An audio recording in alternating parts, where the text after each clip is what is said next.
देखिए, आज हम लोग इतिहास पढ़ने वाले हैं। पहला चैप्टर अतीत से वर्तमान, ठीक है? यानी कि अतीत से वर्तमान है कक्षा 8 का अतीत से वर्तमान। इसका जो पहला चैप्टर है, वो है आपका कब, कहाँ और कैसे, ठीक है? देखिए, तो हम कब, कहाँ और कैसे को पढ़ेंगे, ठीक है? यानी कि अध्याय नंबर आपका पहला है। इसमें जितना भी चीज़ दिया हुआ है, यानी जो भी चीज़ दिया हुआ है, हम पहले आपको इस पूरे किताब को पढ़ाएँगे और किताब पढ़ाने के बाद, जैसे मान लीजिए कि सब पूरा किताब हो जाएगा, ठीक है? तो जो किताब पढ़ाने के बाद आपका जो भी प्रश्न बनता है लास्ट में, देखिए लास्ट में प्रश्न दिया हुआ है, ये कहाँ है देखते हैं, देखिए। उसके बाद मैं आपको इस सारे प्रश्न का उत्तर करवाऊँगा, ठीक है? पहले आपको मैं किताब पढ़ाता हूँ, जो भी किताब में आपकी बातें हैं आपको समझ में आ जाएगी। एक-एक बात को हम सब लाइन से पढ़ाएँगे, ठीक है? तो आप बस इसे ध्यान से देखिए। देखिए, देखिए कब, कहाँ और कैसे, ठीक है? सबसे पहले हम बात करते हैं, देखिए शुरुआत से, इसकी किताब के बाद से, ठीक है? कि अतीत से वर्तमान इसका मतलब क्या होता है? ठीक है? देखिए, अतीत का मतलब क्या होता है और वर्तमान का मतलब क्या होता है? देखिए, अतीत मतलब जो समय बीत चुका है। अतीत कहने का मतलब कि जो समय बहुत पहले बीत चुका है, और वर्तमान के मतलब अभी का समय। देखिए, यानी कि हम बीते हुए समय को कब पढ़ेंगे? अभी के समय में पढ़ेंगे। अगर आपसे पूछेगा कि अतीत, यानी कि अतीत का मतलब होता है कि इतिहास। अतीत का मतलब होता है कि इतिहास, ठीक है? तो पूछेगा कि इतिहास किसे कहते हैं? यह जो आपका बुक है, वह इतिहास का बुक है। पूछेगा मान लीजिए कि आपसे कि इतिहास किसे कहते हैं? लिखेंगे कि अतीत का अध्ययन करना इतिहास कहलाता है, ठीक है? देखिए, अगर बात करते हैं इतिहास के जनक कौन है? तो इतिहास के जो जनक हैं वो है हेरोडोटस, ठीक है? अब देखिए, चलिए हम चालू करते हैं चैप्टर। चैप्टर में है कि कब, कहाँ और कैसे। देखिए, यहाँ पर देखिए, पिछली कक्षाओं में हमने यह जाना है कि अध्ययन की सुविधा के लिए इतिहास को प्राचीन, मध्य एवं आधुनिक 3 कालखंडों में बाँटा गया है। देखिए, यहाँ पर ये बात से बोल रहा है कि अध्ययन की सुविधा के लिए, यानी कि हमें अपने पढ़ाई के लिए, अपने अध्ययन करने के लिए, ताकि हमें पढ़ने में कोई दिक्कत ना हो, इसके लिए अध्ययन करने की सुविधा के लिए, यानी कि आसानी करने के लिए इतिहास को 3 भाग में बाँटा गया है। कितने भाग में? 3 भाग में, ठीक है? प्राचीन, मध्य एवं आधुनिक, यानी कि प्राचीन इतिहास, मध्य इतिहास और आधुनिक इतिहास 3 कालखंडों में बाँटा गया है। देखिए, कक्षा 6 में आपने प्राचीन एवं कक्षा 7 में मध्य काल में हुए परिवर्तनों एवं विशेषताओं के बारे में जाना। देखिए, ये कह रहा है कि कक्षा जो 6 में है, यानी कि जब आप कक्षा 6 में थे, तो आपने प्राचीन इतिहास के बारे में पढ़ चुके हैं आप। कक्षा 6 में प्राचीन इतिहास के बारे में पढ़ चुके हैं और कक्षा 7 में मध्यकाल के इतिहास के बारे में पढ़ चुके हैं, ठीक है? यानी कि प्राचीन और मध्यकाल के इतिहास में क्या-क्या परिवर्तन हुआ है, उनकी क्या-क्या विशेषता है, इन सारी बातों को हमने पढ़ लिया है। अब हमें पढ़ना है कि अब कक्षा 8 में हम मुख्य रूप से आधुनिक काल में हुए परिवर्तनों और उनकी जानकारी हमें जिन स्रोतों से मिलती है, उनके बारे में जानेंगे, ठीक है? यानी कि देखिए, कहा है कि अब हम लोग क्लास 8 में आ चुके हैं, तो क्लास 8 में हम लोग को अब ये पढ़ना है कि मध्यकाल में क्या-क्या, मतलब नहीं, किधर गया जी? आधुनिक काल में, ठीक है? आधुनिक काल में क्या-क्या परिवर्तन हुए हैं, इनके बारे में अब हम लोग जानेंगे। तो देखिए, प्रत्येक काल में प्रत्येक काल में होने वाले परिवर्तन ही उस काल की विशेषता होती है। देखिए, कोई भी काल हो, काल कहे तो समय, देखिए कोई भी समय हो, कोई भी काल हो, उसमें क्या-क्या परिवर्तन हो रहा है, यानी कि क्या-क्या बदलाव हो रहा है, वही हमारी विशेषता होती है। देखिए, आप भी यह जानते हैं कि हमारी दुनिया शुरू से लेकर आज तक कभी भी स्थिर नहीं रही। हालाँकि मतलब यह बात कन्फ़र्म है कि हमारी जो दुनिया है, वह चाहे शुरू से लेकर के आज तक कभी भी रुका नहीं है, ठीक है? पहले क्या था कि आदि मानव थे, आदि मानव धीरे-धीरे आते-आते आज इतना मानव जो है आज इतना विकसित हो चुका है कि वह हर चीज़ बहुत ही आसानी से कर ले रहा है, ठीक है? स्थिर नहीं रही। यह हम लोगों के सामूहिक क्रियाकलापों के कारण हमेशा बदलती रहती है। देखिए सामूहिक क्रियाकलाप, यानी कि हम लोग प्रयास करते हैं कब? सामूहिक रूप से, यानी कि एक झुंड बना के, एक दल बना कर के, एक गठन बना कर के, बहुत से लोग उसमें मिल कर के, उसमें क्या करते हैं हम लोग? कोई क्रियाकलाप, कोई प्रयोग करते हैं, उसके आधार पर हम कुछ नया चीज़ बना लेते हैं। ठीक है? जिसके कारण हमेशा हमारी ज़िंदगी जो है, हमेशा हर दिन, हर आए दिन ज़िंदगी जो है वो हमेशा बदलती रहती है। इन बदलावों के कारण हमारे समाज, अर्थव्यवस्था, राजनीतिक, कला, संस्कृति आदि प्रायः सभी क्षेत्रों में परिवर्तन होते रहते हैं। देखिए मतलब इन्हीं बदलाव के कारण है कि समाज में, जो समाज है उस समाज में, अर्थव्यवस्था में, राजनीतिक में, कला में, संस्कृति में, इन सभी में परिवर्तन होता रहता है, इन सभी क्षेत्र में। अब देखिए आगे कहता है कि आप कक्षा 6 एवं 7 में पढ़ी गई बातों के आधार पर चर्चा करें। कहेंगे प्राचीन काल में मनुष्य की जिंदगी में आने वाले 5 मुख्य परिवर्तन क्या हो सकते हैं? ये आपसे पूछ रहा है। मध्यकाल में सामाजिक और राजनीतिक क्षेत्रों में आए 5 मुख्य परिवर्तन क्या हो सकते हैं? ठीक है, ये भी आप लिख सकते हैं। ठीक है, यानी कि आपसे ये दोनों प्रश्न एग्जाम में नहीं पूछे गया, चिंता न कीजिए, क्योंकि यह पिछली कक्षाओं का है, कक्षा 6 का है और कक्षा 7 का है। ये 6 का है और ये 7 का है। ठीक है, तो इससे कोई मतलब नहीं है कि आपसे बनता है कि नहीं बनता है, क्योंकि ये दोनों प्रश्न आपसे एग्जाम में नहीं पूछे जाएंगे। चलिए देखिए आगे देखते हैं। होता है कि आधुनिक युग में भी बहुत सारे परिवर्तन हुए हैं। ये परिवर्तन हमारे देश के साथ साथ दुनिया के अन्य भागों में भी हुए। ये परिवर्तन तब कब और कैसे शुरू हुए और उन्होंने दुनिया को किस तरह प्रभावित किया, आइए इसे समझने का प्रयास करते हैं। ठीक है, अब देखिए चलिए सबसे पहला है पुनर्जागरण। सबसे पहले पढ़ेंगे हम लोग पुनर्जागरण। देखिए आधुनिक युग को जन्म देने वाले अनेक परिवर्तनों की शुरुआत सबसे पहले यूरोप में हुई है। देखिए आधुनिक युग को जन्म देने वाले परिवर्तनों की शुरुआत, देखिए आधुनिक युग, ठीक है, आधुनिक युग यानी कि मशीनरी युग, यानी कि मशीन का यूज होने लगा।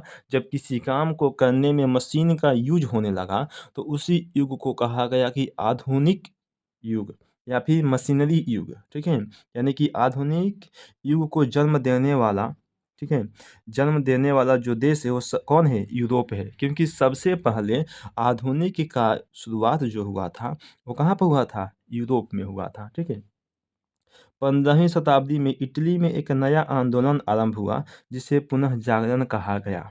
देखिए और इसी मतलब आधुनिक युग को लेकर के ही क्या हुआ था कि 15वीं शताब्दी में इटली में एक आंदोलन मतलब शुरू हो गया। ठीक है, एक विरोध, एक आंदोलन शुरू हो गया, जिस आंदोलन को कहा गया कि पुनर्जागरण।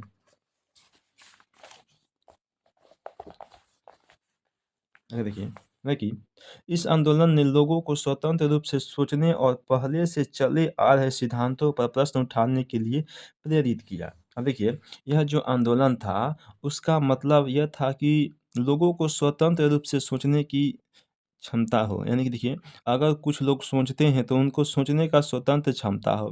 पहले ऐसा नहीं था, क्या था कि गुलाम थे, राजा के अंदर मतलब जो कहे वही सोचना है। ठीक है, और पहले से चले आ रहे सिद्धांतों पर प्रश्न उठाने की, यानी कि पहले से जो सिद्धांत चले आ रहे हैं, बहुत सारे ऐसे प्रश्न, जैसे मान लीजिए कि इतिहास में आपने पढ़ा कि जो समुद्र से लोगों को बहुत ज़्यादा डर लगता था, क्योंकि उन्हें पता था कि जो पृथ्वी है वो चपटी है। धीरे-धीरे उनको पता चला कि पृथ्वी क्या है कि गोल है। ऐसे-ऐसे बहुत सारे प्रश्न थे, उन्हें उठाने के लिए उन्हें मन में प्रेरित किया गया। फलतः वैज्ञानिक पद्धति का प्रसार हुआ। देखिए, यानी कि जब ये आंदोलन हुआ, आंदोलन के बाद क्या हो गया? वैज्ञानिक पद्धति का प्रसार हुआ। तो वैज्ञानिक पद्धति कहाँ से आएगा? यानी कि जब मशीन आएगा, मशीनरी युग आएगा, तभी तो वैज्ञानिक पद्धति आएगा। क्योंकि वैज्ञानिक का काम क्या है? वैज्ञानिक का काम क्या है कि मान लीजिए कि अगर बहुत ज़्यादा जटिल काम है उसको आसान कर देना, बहुत भारी काम को आसान कर देना। तो वैज्ञानिक लोग क्या करते थे? यानी कि मशीन का यूज़ करने लगे, मशीन बनाने लगे। ठीक है? तो वही कहा गया कि वैज्ञानिक पद्धति का प्रसार हुआ। वैज्ञानिक पद्धति का अर्थ है प्रश्न प्रस्तुत करके प्रयोग द्वारा सत्य को जानना। ठीक है, देखिए वही बात है, वैज्ञानिक पद्धति का अर्थ यही है कि प्रश्न को प्रस्तुत अ, करके प्रयोग द्वारा सत्य को जानना। मान लीजिए कि अगर कुछ प्रश्न कोई पूछते हैं तो क्या ये प्रश्न सही है कि गलत है? हमने प्रश्न ही तो कहीं गलत नहीं ना पूछ लिया। इन सारी बातों को जानना, प्रश्न चिन्ह लगाने की इस आज़ादी ने लोगों को अपने ही शासकों के प्रति आवाज़ बुलंद करने के लिए प्रेरित किया। देखिए कि यह जो आंदोलन हुआ पुनर्जागरण, तो प्रश्न उठाने का, ठीक है, प्रश्न चिन्ह लगाने की आज़ादी मिल गई। यानी कि लोगों के अंदर यह आज़ादी मिल गई कि वह राजा के, यानी कि अपने ही शासक यानी कि राजा के ऊपर क्या करते थे? कि प्रश्न उठाते थे, प्रश्न चिन्ह उठाते थे कि आपने यह क्यों किया? आपने यह क्यों नहीं किया? ठीक है? आपने यह किया तो कब किया, क्यों किया, कैसे किया? ठीक है? यानी क्यों, कहाँ, कब और कैसे, यानी कि ये सारे प्रश्न चिन्ह हैं, इन सभी को उठाने के लिए क्या हुआ? ये अपने अपने राजा के खिलाफ ही यह आवाज़ उठाने लगे। इस आंदोलन के बाद धार्मिक क्षेत्र में भी लोग अंधविश्वास पर आधारित आपत्तिजनक प्रयासों के खिलाफ आवाज़ उठाने लगे। अब देखिए, जो धार्मिक क्षेत्र में लोगों का अंधविश्वास था, जैसे भूत प्रेत, देखिए इन सारी चीज़ों पर जो भी अंधविश्वास था, इन सभी अंधविश्वासों पर लोगों को आपत्ति हुआ। अगर है तो मुझे दिखाइए कहाँ है, मैं देखना चाहता हूँ, मैं जानना चाहता हूँ। इन प्रयासों के खिलाफ आवाज़ उठाने लगे, लेकिन यह जो प्रयास हुआ, इन सभी प्रयासों के खिलाफ ये लोग क्या किए? आवाज़ उठाने लगे।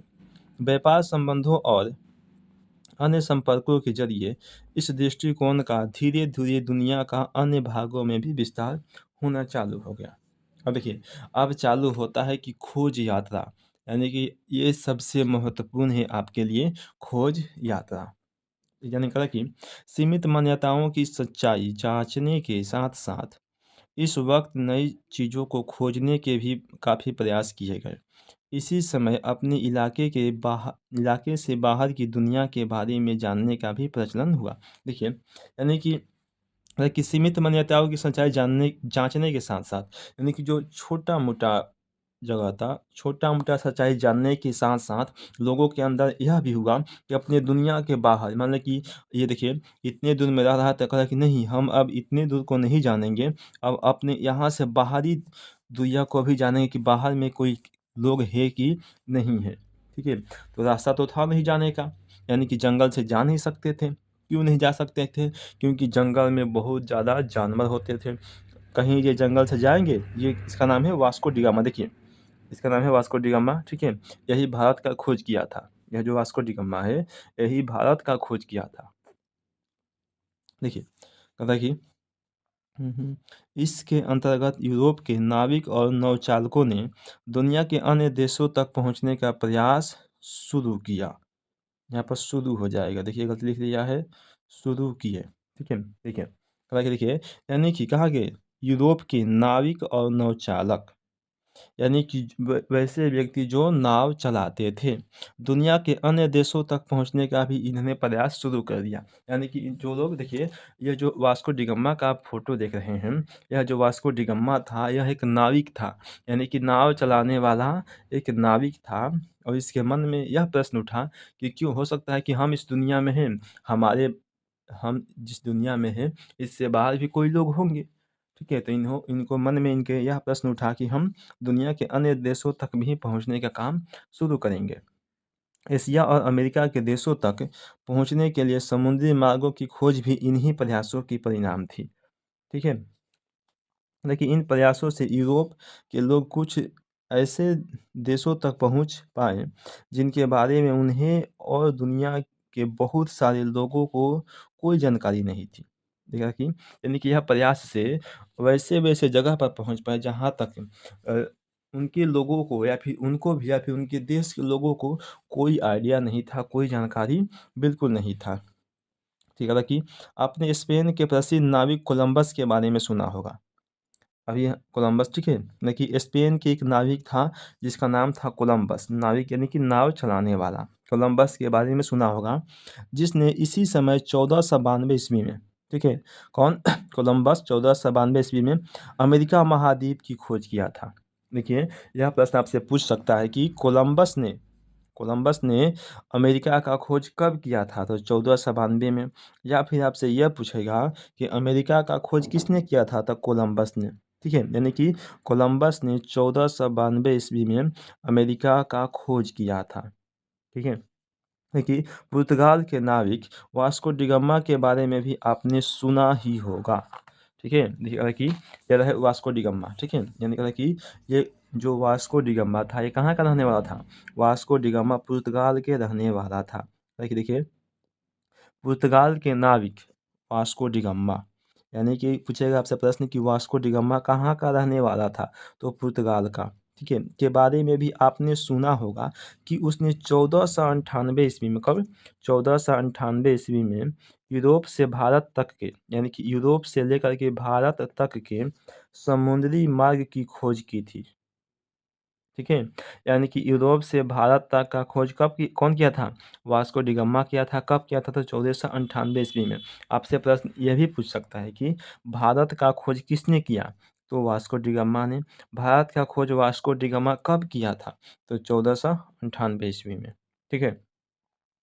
और कैसे रास्ते खोजा था? तो समुद्री मार्ग को खोजा था। यानी कि समुद्र के रास्ते को खोजा था, ना कि स्थल के रास्ते। ठीक है? यानी कि समुद्र के देखिए ये जहाज है, ठीक है? इस जहाज से समुद्र के रास्ते यह जा रहा है। चलिए, इसके बारे में विशेष रूप से इकाई 2 में पढ़ेंगे। देखिए, यानी कि इस वास्को डी गामा के बारे में हम लोग चैप्टर नंबर 2 में अच्छे से पढ़ेंगे। ठीक है? ना कि नए मार्गों और मतलब कि नए मार्गों और भूभागों की खोज का एक परिणाम यह हुआ कि यूरोप के देशों का इन नए देशों के साथ व्यापारिक संबंध स्थापित हुआ। ये देखिएगा कि भूभाग की खोज, यानी कि भूभाग कहने का मतलब कि ज़मीन का एक ऐसा टुकड़ा का खोज करना जिस पर जीवन हो। यानी कि भूभाग का खोज करना का एक परिणाम यह भी हुआ कि यूरोप के देशों का इन नए देशों के साथ व्यापारिक संबंध हो गया। व्यापारिक संबंध कहने का मतलब जब ये लोग एक दूसरा देश को खोजें तो उनको ये फ़ायदा हुआ, वो लोग ये सोच कर खोज रहे थे क्योंकि अपना जो सामान बनाए हुए हैं अपने देश में, वह सामान को हम उस देश में ले जाकर बेचेंगे जिस देश को हमने खोजा है, या फिर उस देश में कोई अच्छा सामान हो। जैसे भारत में वास्को डी गामा आया तो यहाँ यहाँ से उसने क्या ले गया कि मसाला लेकर गया यहाँ से, ठीक है? यहाँ से वह मसाला लेकर गया था, ठीक है? और जब वह अपने देश में लेकर गया तो उसको 26 गुना मुनाफ़ा पर बेचा था। 26 गुना ज़्यादा मुनाफ़ा पर वह बेचा था। इसीलिए यह सब अलग-अलग देशों की खोज कर रहे थे, ताकि हमें कुछ फ़ायदा हो सके, ठीक है? बिना फ़ायदा के ये लोग खोज नहीं कर रहे थे बाबू। ये अपने फ़ायदे के लिए खोज कर रहे थे कि हमें कुछ पैसा मिले, हमें माल मिले ताकि हम अपना बिज़नेस और अच्छे से चला सकें, ठीक है? इनका मकसद यही था। बाद में इनका मकसद धीरे-धीरे भले बदल गया। कहता है देखिए कि पूंजीवाद एवं औद्योगिक क्रांति क्या है? लिखेंगे उत्तर कि इन व्यापारिक संबंधों से यूरोप के व्यापारियों ने बहुत लाभ कमाया है। देखिए, लाभ होने के कारण धीरे-धीरे इनके पास पूंजी जमा होने लगी। इस पूंजी को उन्होंने पुनः व्यापार में लगाया। इस प्रकार 15वीं शताब्दी के अंत तक यूरोप में एक नई सामाजिक व्यवस्था का जन्म हुआ था। ठीक है, जन्म हुआ। देखिए, जिसे पूंजीवाद कहते हैं। इस नई सामाजिक व्यवस्था की मुख्य विशेषता थी पूंजीपतियों और श्रम पूंजीपतियों और श्रमिकों के 2 नए वर्गों का उदय।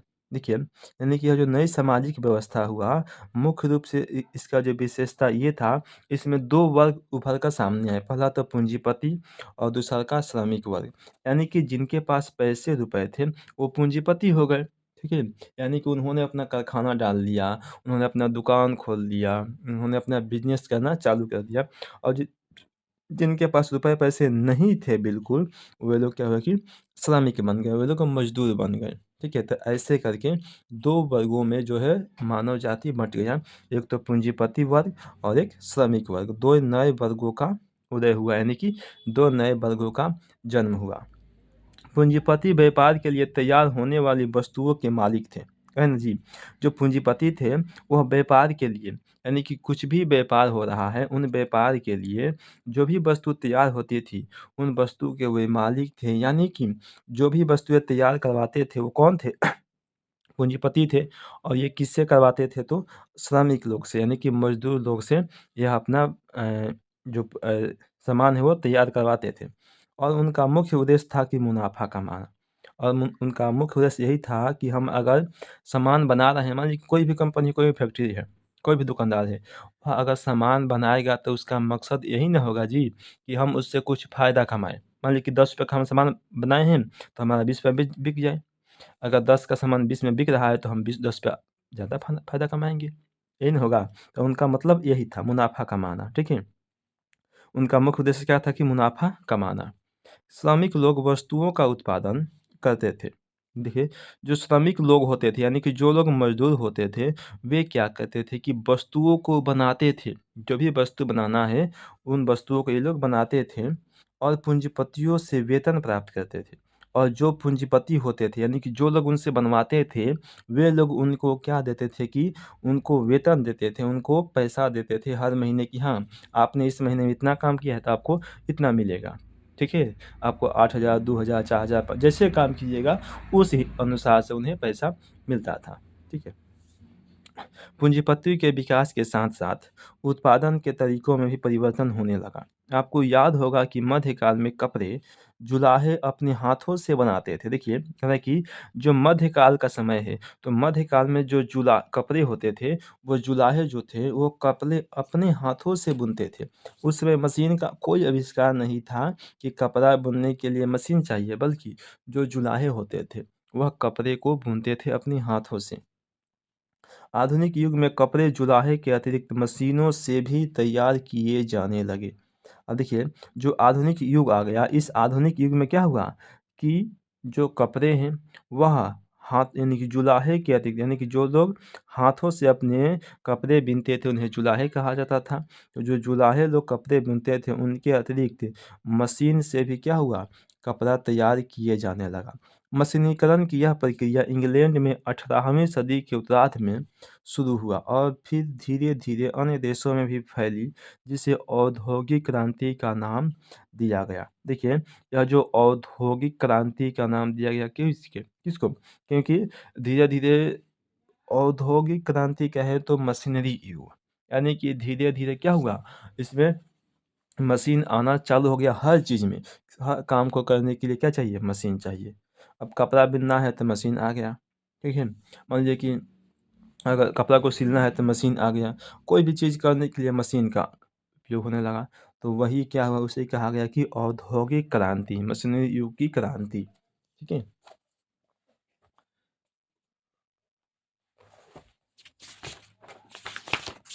ये तो बहुत ज़्यादा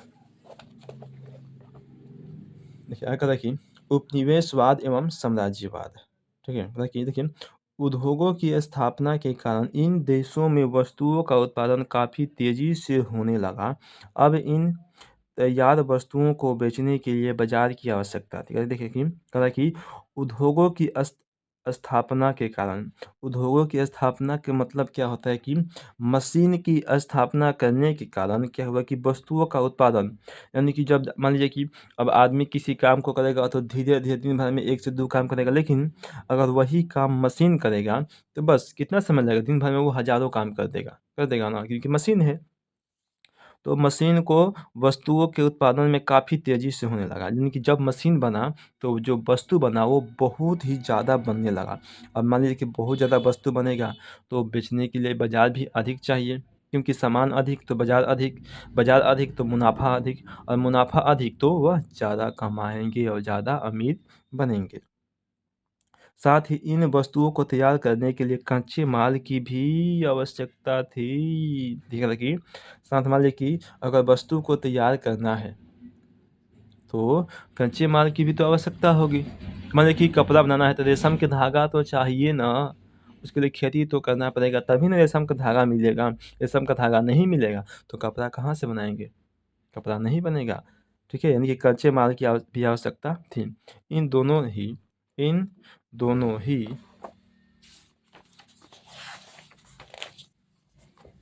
देखा था कि इन दोनों ही आवश्यकताओं ने यूरोप के देशों को अपने देशों से बाहर की दुनिया में पैर फैलाने पर मजबूर कर दिया। देखिए, यानी कि इन दोनों आवश्यकताओं ने यूरोप के देशों को आवश्यकता क्या था कि सामान बन रहा था, अब उसे बेचना है, तब बेचने के लिए हमें मान लीजिए कि जो यूरोप का बाज़ार था वो कम पड़ रहा था और सामान बहुत अधिक बन रहा था। तो इन्होंने क्या किया कि अलग-अलग दुनिया को, अलग-अलग जगह को इन्होंने खोजना शुरू कर दिया।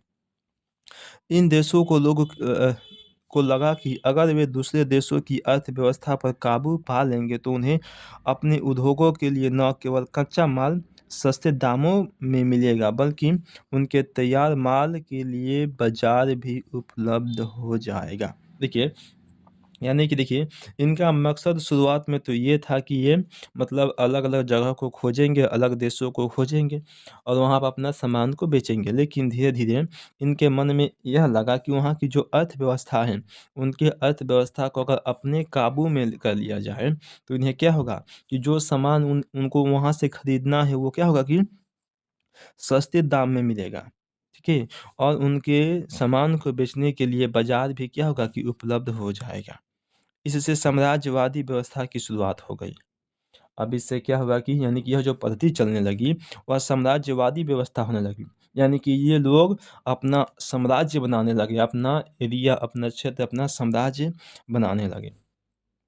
18वीं शताब्दी के उत्तरार्ध में शुरू हुई यह प्रक्रिया एशिया, अफ्रीका और दक्षिण अमेरिका के अधिकांश देशों को औद्योगिक यूरोपीय देशों के आर्थिक और राजनीतिक नियंत्रण के अंदर ले आई।